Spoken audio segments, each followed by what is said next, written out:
Shalom, brothers and sisters. Shalom, brothers and sisters. Giving honor and praise unto the Most High, the Creator and the Maker of heaven and earth. My name is Yeshaya Yisrael of the tribe of Dan. This particular presentation is not intended to be long, but nonetheless, brothers and sisters, is intended to drive a point home. And the topic is the doable laws that we are able to do outside of the land of Israel. The purpose in this video is to explain that though we cannot do all the laws as prescribed, we wanted to point out, brothers and sisters, that there are certain things that we are obligated to do. We are obligated to respect our parents. We are obligated to take care of our children. We are obligated to be good spouses to one another. We are obligated to be holy. We are obligated to not stand idly by the blood of our neighbor. We are obligated to respect marriage. We do not commit adultery. We are obligated to respect, if not for anything else, life. We do not commit murder. So these and other aspects, brothers and sisters, is cases to be known that though we are not in the Holy Land, that there are certain things that we must do, giving honor to the Most High. This presentation will focus on the ideology of saying we cannot do anything as in keeping the laws of the Torah outside of the land of Israel, our land. While we know we are unable to do sacrifices of animals in the land of our exile, we do want to explain that we are able to keep the laws. Shalom. So, brothers and sisters, I am going to hope and expect, if we will, that people will get their pens, their paper, and if you happen to disagree, please sit there and leave it inside the comments so it can be addressed concerning this kind of subject. I do not claim to know everything, and I am open to constructive criticism. So, without any further ado, let us go on into the next slide. Explanation. We want to point out that there are laws for only males, which some are only for boys, some only for men. Now, we do know that the Hebrew word for male is the word zakar. The word for boy is na'ar, and the word for man is ish. So, brothers and sisters, with that being the case, let us go on. We want to point out that there are laws only for females, which some are for girls, some are for women. Now, the Hebrew word for female is nekweba. The Hebrew word for girl is na'ara. And the Hebrew word for women is nashim. We want to point out that there are laws only for a king, only for a priest, only for a ruler, only for a judge, only for a parent, only for a married person, only for one who sadly has an ailment. So we want to point out when the statement is said by some, oh, well, if you can't do all the laws, then you may as well not do anything. As if to say that because we're not in our land, we're unable to do anything, so we may as well not do anything.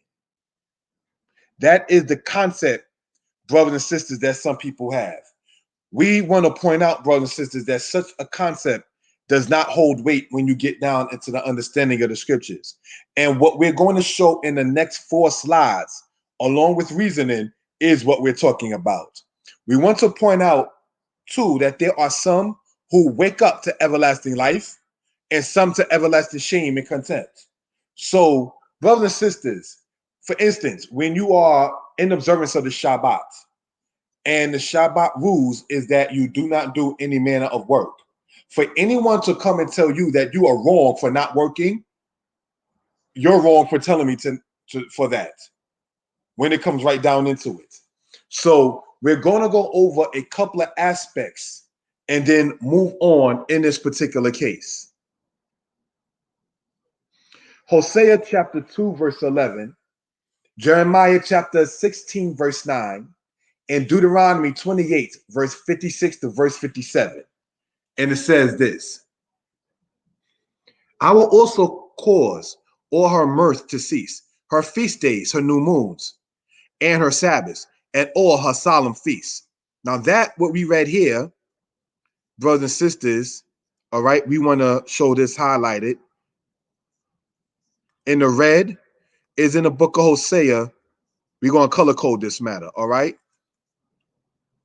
chapter 2, verse 11. Now, many brothers and sisters will go here and say, see, it says what? I will cause all her mirth to cease, her feast days, her new moons, her Sabbaths, and her solemn feasts. So, being that according to that, it was caused to cease, that means we can't do it. Now, that is something we want to point out for edification purposes. Let's see what the Most High stated in Jeremiah chapter 16, verse 9. For thus saith the Lord of hosts, the God of Israel, behold, I will cause the to cease out of this place in your eyes, and in your days the voice of mirth and the voice of gladness, the voice of the bridegroom and the voice of the bride. So what is this saying in Jeremiah chapter 16, verse 9? That the Most High will cause to cease, brothers and sisters, the voice of mirth and gladness. So now, with that being the case, does that mean that we should, in light of that, just sit there and be somber all the time? Is this something that people are trying, brothers and sisters, to portray that the children of Israel should be? That because we don't have our solemn feasts and our sacrifices and our offerings and our holy days, then are we to not do these kind of things, such as be happy and so forth and so on? Or is it, no disrespect intended, an act by some people in order to sit there and try to gain favor? Oh my gosh, look at me. I am so solemn. I am so humble. I am so afflicted. It's an act that some people on an online community attempt to portray. All right. So this is something we want to point out for reference purposes. Let's go on. Deuteronomy 28, verse 56 to verse 57. The tender and delicate women among you, which would not adventure to set the sole of her foot upon the ground, for delicateness and tenderness, her eye shall be evil toward the husband of her bosom, and toward her son, and toward her daughter, and toward her young one that cometh out from between her feet, and between her children which she shall bear. For she shall eat them for the want of all things secretly, in the siege and straitness, wherein thine enemy shall distress thee in thy gates. So now in this portion here in Deuteronomy chapter 28, right, we want to bold that particular case, if we will, and bold it here. So we're bolding and color coding what we're talking about, right? Now, what was the point in going over these verses here in light of what we're talking about laws that can be done outside of the land of Israel? Because according to the teaching of some, because there were no sacrifices that was done today from the house of Israel, then therefore the whole culture of Israel is done and done away with. So I remember asking, well, if that be the case, then we shouldn't even be getting married as men to women. Because by law, in captivity even, if you look at the culture of Israel, and if you look at, brothers and sisters, the laws of marriage in the house of Israel in the Torah, we in many cases are not able to fulfill that. So now let's look at this here. If the Most High is saying in Hosea that he will cause the Sabbath to cease and the feast days, the new moons, and the solemn feasts, and if the Most High is going to cause in these days the voice of mirth and the voice of gladness, the voice of the bridegroom and the voice of the bride. So if that is to be by the Most High to cease, then by default, then we should not be getting married then under that kind of ideology. So when I remember asking that, the person and people, no disrespect, not to make anyone put on a spot or whatever, well, two is better than one. That's not what the Torah says. The Torah does not say two is better than one. So while you're saying that we cannot keep the laws of the Most High outside of the land of Israel, because we do not have sacrifices, because our new moons are even being debated on when it is, because the Sabbath is being debated on when it is, and simply because people simply want to get that paper or that money or that overtime on quote unquote Saturday, or because the sister looked good, so you want to take her out on Friday night. You understand? There are some that will sit there and try to deviate from the commandments of the Most High and cause others to want to follow them in that matter. For you, an Israelite, to sit there and have a spirit that is uncomfortable with people resting on the Sabbath day, you have the mind of the oppressor. In slavery, They used to use the full moon for the people to still sit there and work in the fields at night. In slavery, if you was caught resting when they figured you should not be resting, they knew it was meant to go back to work. We all seen the pictures of the bell collars. We all seen the matter of the babies being made to go out there and pick the cotton.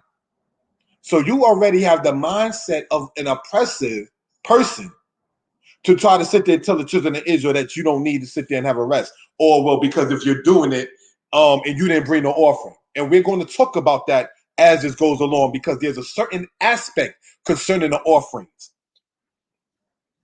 Let's go on.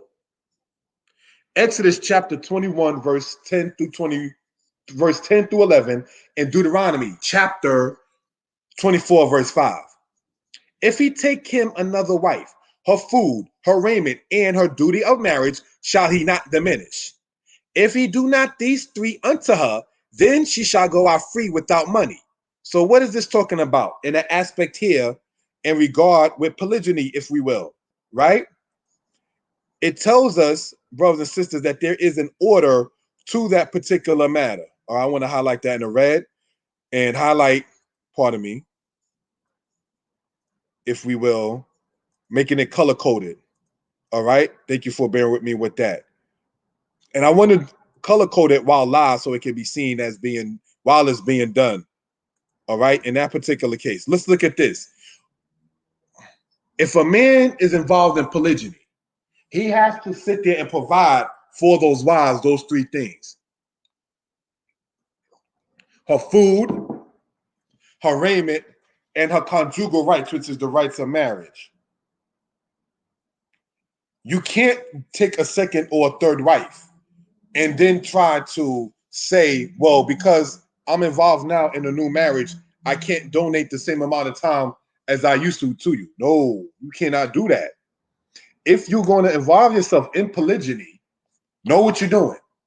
If you're going to involve yourself in a marriage that's monogamous, know what you're doing.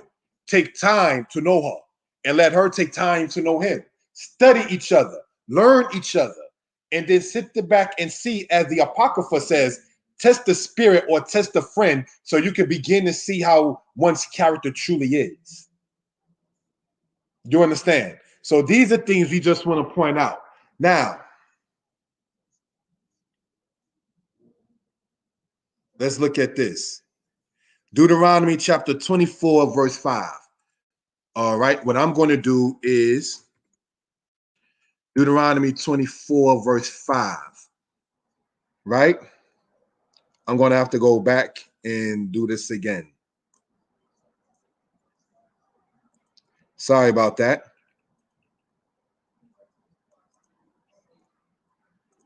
When. That's what that word is there. Sorry about that.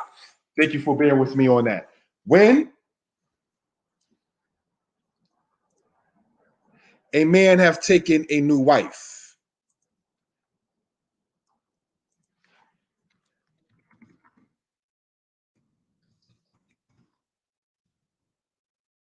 when a man have taken a new wife, he shall not go out to war, neither shall he be charged with any business, but he shall be free at home 1 year, and shall cheer up his wife whom he have taken.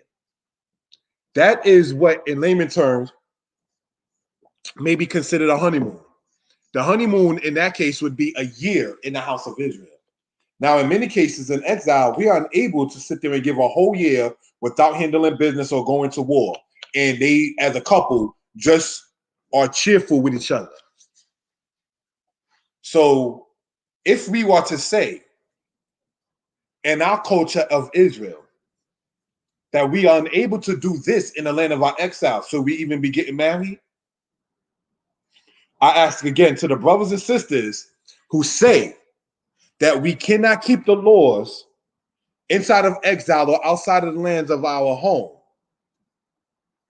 And we see here a matter of marriage. Does this mean that the men should not marry the women? And does this mean the women should not be married to the men?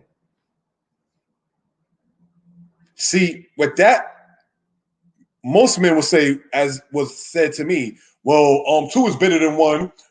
In captivity, marriage is nothing wrong because it's a form of protection, once it comes down to rights and, bill payments and, funeral expenses and whoa. So hold on now.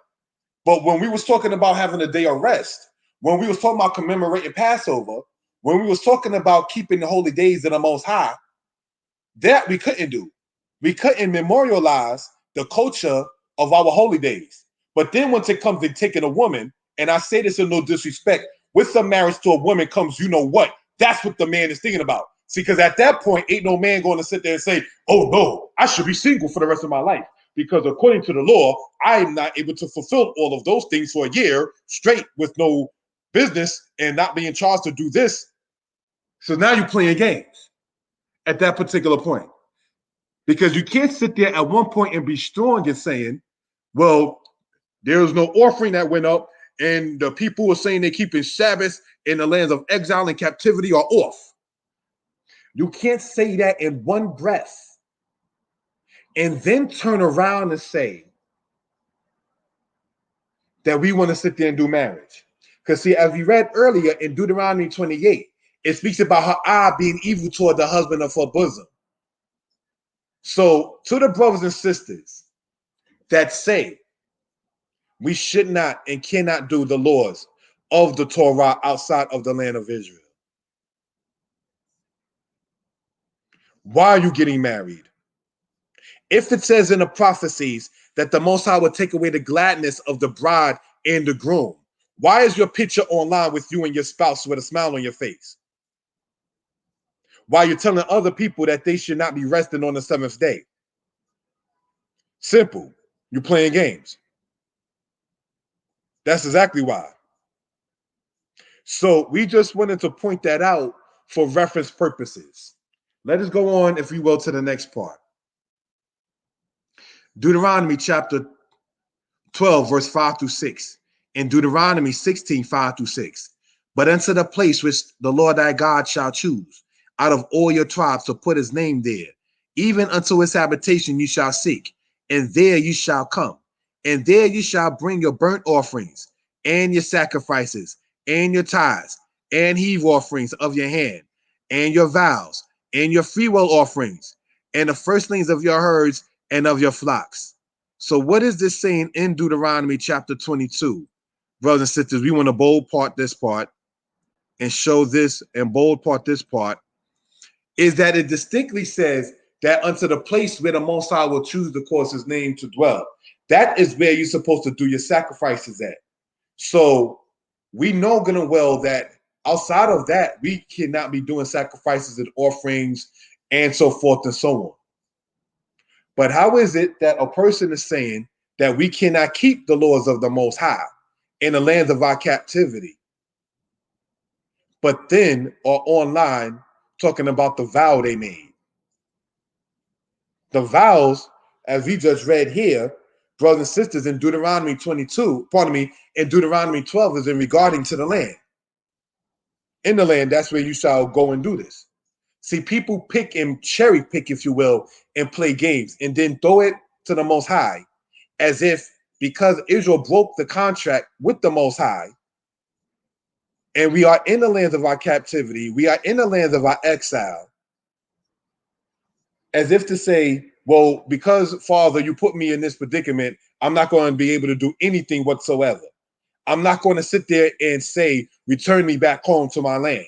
You're not going to sit there and say, or you are, pardon me, going to sit there and say, we are unable to do anything. That mentality, being in Israel for some time, the brothers and sisters who would sit there and support, well, you can't keep Shabbat, can't keep any holy days, and so forth and so on, even in commemoration. Look where they be 5-6 years later. If they have children, what are you going to give your children to interrupt the understanding of Christmas and Valentine's Day and Easter and Halloween? If you're not teaching your children what our days are, then what days are your children going to want to grasp onto? Because every culture has days that they observe. But if you're looking into your culture to find out what you should not do, then as it says, the Most High will lead them with the workers of iniquity, because that's what you're seeking. You don't want to sit there and be sanctified in a particular time. You may not want to sit there and be rested in a particular time. Did you know that the Passover diet is one of the most healthiest diets on earth? Do you know that it cleans your colon when you eat the unleavened bread? Do you know that you get protein from eating lamb? And of course, we know herbs are good because it cleanses out your bronchioles within your lungs. So therefore, it's a healthy thing as well. But follow the people, if you care to, that tell you that we cannot and should not do anything. And being in Israel for some years myself, not to be haughty, see where they are 5 to 8 or so years later. The same brothers and sisters, oh, we can't keep none of the holy days. Hebrew is not important. It don't say I have to do it, so then I don't have to.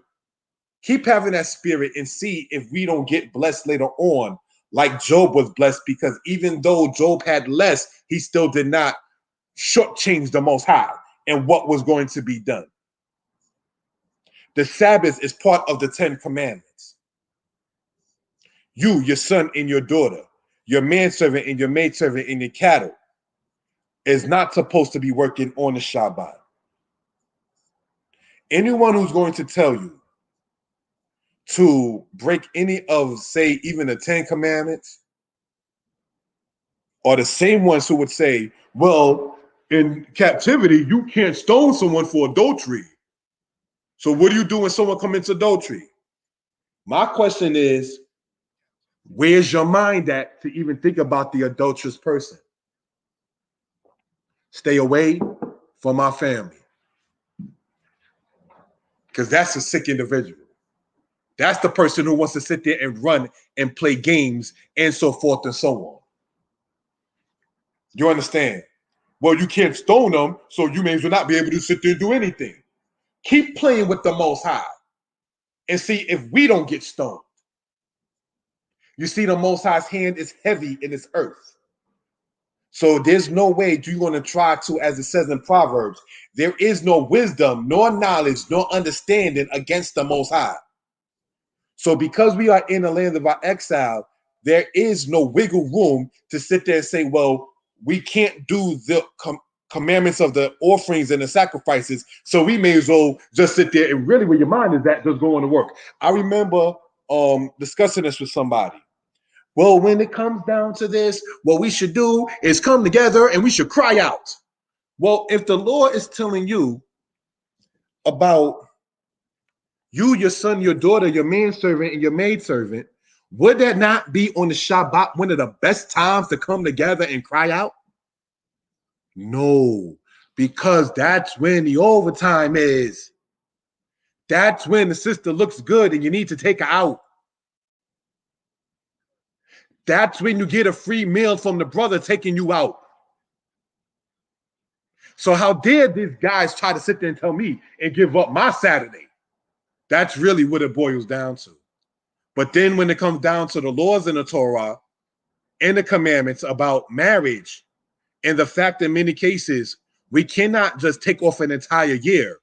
You okay still with being married, even though it says that the Most High is going to remove the happiness and the gladness of the bride and the groom, you're still going to go and get married. Why are you telling somebody, because we can't do the offerings because the Most High took it away, we should not do the holy days? Do you see the game that is being played as if the Most High is a fool?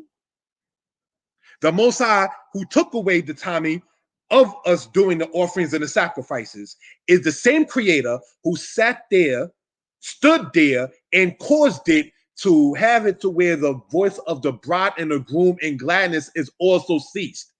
So just as much as the marriages were ceased, so were the sacrifices and the offerings ceased. So in that case, brother and sister, you should not be on Facebook with your wife with a smile on your face. Because if you're telling me I can't do any holy days or in commemoration of such because we can't do offerings, then why are you up there with a smile on your face when it says her eye shall be evil toward the husband of her bosom? It's because you're playing games.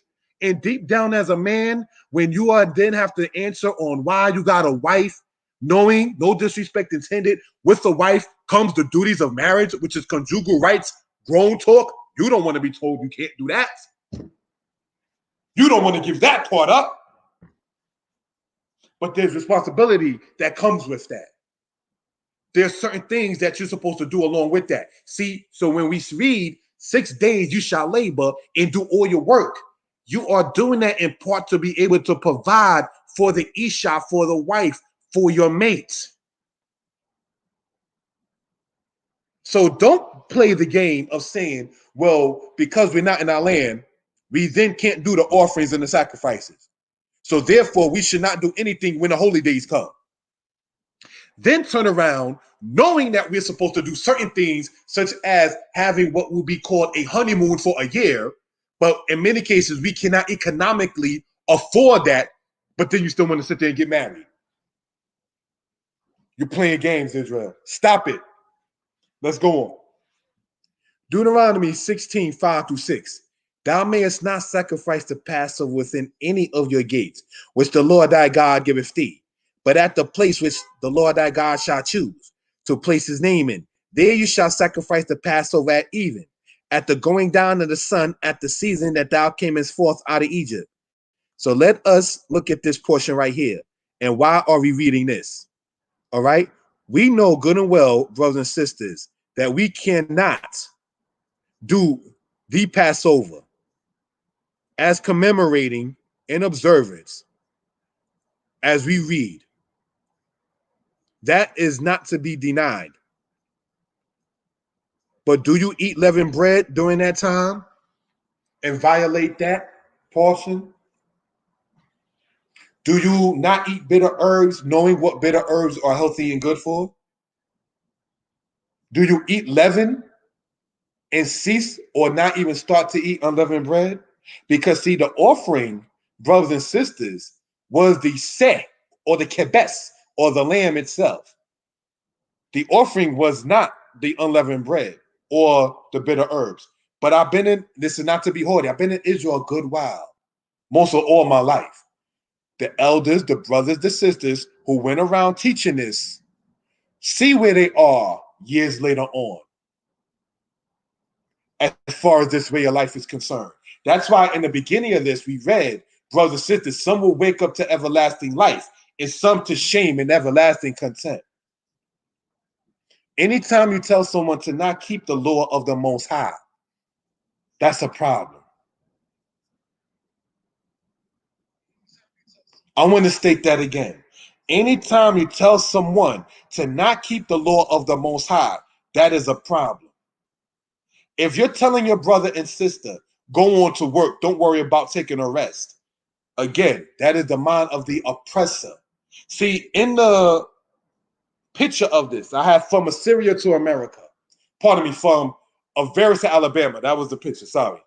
Avaris was where we were enslaved at in Egypt, referred to as Rawati in ancient times, or Peru Nefer, or Ramesses as the later name, today called Tel El Daba or Avaris. That's where the Israelites were at in the land of Egypt, where they were enslaved at. Now, Alabama too is where we were enslaved at. That's why in the beginning and showing of this, I put by saying from Avaris to Alabama. Two places where our people, our ancestors were enslaved. And now we've come to this great awakening of being delivered first, physically, and not too long after that, coming to the knowledge of who we are as the house of Israel. There were people in slavery, you know, who knew themselves as Israel. Did you know that? There were people in the 1700s that were proclaiming themselves as the Israelites while slavery was going on. You ever heard of Gabriel Prosser? Gabriel Prosser taught the people that we were the Israelites. He was a person who knew how to read. Did you know that Nat Turner compared himself to the Israelite leaders of the said Old Testament when he did his mission? So that is why, in part, once it comes down to talking, say, about the Old Testament, it talks about the people being delivered from their bondage. Why do you think they didn't want us to read? Why do you think they wanted to keep the people benighted on a particular subject or so? So we want to emphasize that we know that what we're doing in the land of our exile is commemoration. We're keeping it in memorial. And one of the things, not to be redundant, look at the children of the parents 5 or so years later who say, we can't do nothing in captivity. We can't keep the laws in captivity. But it tells you in the law to be fruitful and multiply. So what's the point in even having children? It tells you in the law, and we want to emphasize this. Sorry for the redundancy. And let's read this part again, if we will, right? Deuteronomy 24, verse 5. When a man hath taken a new wife, he shall not go out to war, neither shall he be charged with any business, but shall be free at home 1 year, and shall cheer up his wife whom he hath taken. So, as we read earlier, all right, the Most High talked about taking away the marriage by saying, getting rid of the gladness of the bride and the groom. And her eyes shall be evil toward her husband. And yes, his eyes shall be evil toward the wife of his bosom. So in that case, what's the point in getting married? Are you going against the grain that the Most High has done by getting married? If he said that he's going to take it away? Or are we to return back to our customs, such as in getting married? Even if our marriages are not on the spiritual and even financial level of our own sovereignty, do we continue the plague of having children out of wedlock? Do we continue to curse brothers and sisters of his eye against her and her against him, and we as a people being heavily noted for coming out of broken homes? Is that what we continue? Or do we want to shake the curses off that is on us as a people, brothers and sisters? What is the solution to our matter? All right, let's go on. Explanation and closing out. In Israel, you will find some who will want to encourage people to keep a level and understanding head or mind. You will also find some who will attempt to find a way to not do anything. Sorry. While we know that things like Hebrew and history is not lawful requirement, it is also not an evil thing to pursue. We Israelites should support the brothers and sisters' businesses. When we can be interdependent Israel, we will have more things to thrive on. The hand of the diligent makes rich. Shalom. Brothers and sisters, I spoke earlier in saying, and I want to go back to this portion right here, if we will, right? And I want to take this, if we will, copy, go here.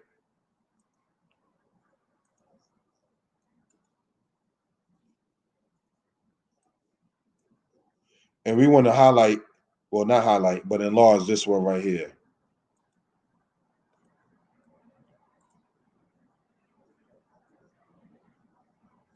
It's interesting. They tell me grammar matter when I copied and pasted from the Bible itself. But let's go on.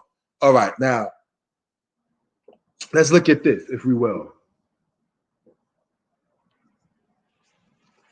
When a man have taken a new wife, he shall not go out to war, neither shall he be charged with any business. But he shall be free at home 1 year, and shall tear up his wife whom we have taken. Do you know and understand that many of the people who look to debate are single? Do you know that when it says that Isaac was comforted for his mother by Rebekah, that Rebekah was a blessing to him?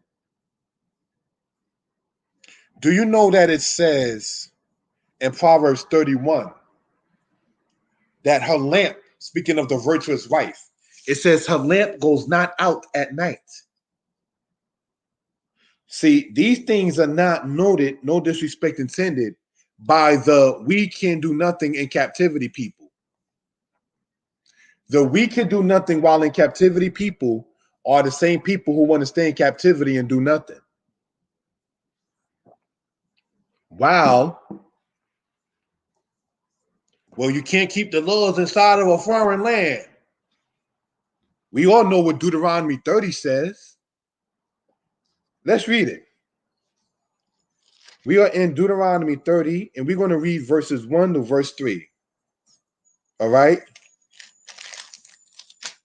And it says this, and it shall come to pass when all these things are come upon thee, the blessing and the curse, which I have set before thee, and thou shalt call them to mind among all the nations, whether the Lord thy God have driven thee, and shall return unto the Lord thy God, and shall obey his voice, according to all that I command thee this day, thou and thy children with all thy heart and with all thy soul, that then the Lord thy God will turn thy captivity and have compassion upon thee, and will return and gather thee from all the nations, whether the Lord thy God hath scattered thee. So now, with that being said, let's go to Leviticus 26. And we're going to read in Leviticus 26, verse 39, so we could gain some understanding, and then we're going to close out. Okay? It says this. We are in Leviticus chapter 26, verse 39. And they that are left of you shall pine away in their iniquity, in your enemy's land, and also in iniquity of your fathers shall they pine away with them. If they shall confess their iniquity and the iniquity of their fathers, with their trespass which they trespassed against me, and that they have also walked contrary unto me, and that I have also walked contrary unto them, and have brought them into the land of their enemies. If then their uncircumcised hearts be humbled, and they have accepted the punishment of their iniquity, then will I remember my covenant with Jacob, and also my covenant with Isaac, and also my covenant with Abraham will I remember, and I will remember the land.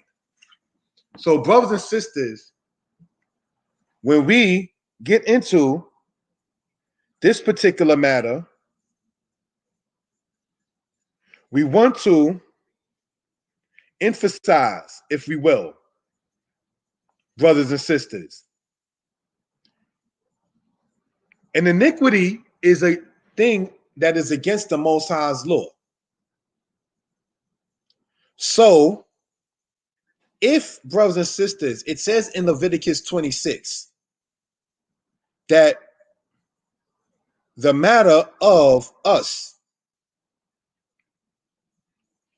pining away in the iniquities of ours in the land of our exile, that means we are still being judged.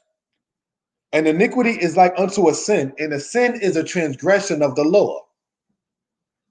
So, if it says in our iniquities in our enemy's land, that means that there are laws that we are obligated to have to abide by wherever we are on the planet, wherever we are on earth, wherever we are standing at. So we cannot, brothers and sisters, sit there and play games with the Most High like Adam tried to do. The woman you gave me of the tree and I ate. That's not the answer to the question. Did you do what I told you not to do is the question. One of the best ways to get out of a bad situation is, as we just read in Leviticus 26, and confess. But if you're going to try to say, and it's not to be redundant, but we want to close out, well, we can't do the offerings, so we can't do anything. So if that be the case, we can't take off a year, so why will we be married? And it's not to sound disrespectful.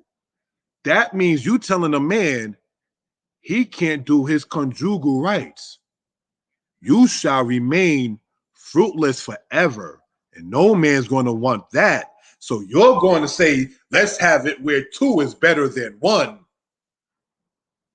Stop playing with the Most High. Stop it. Shalom.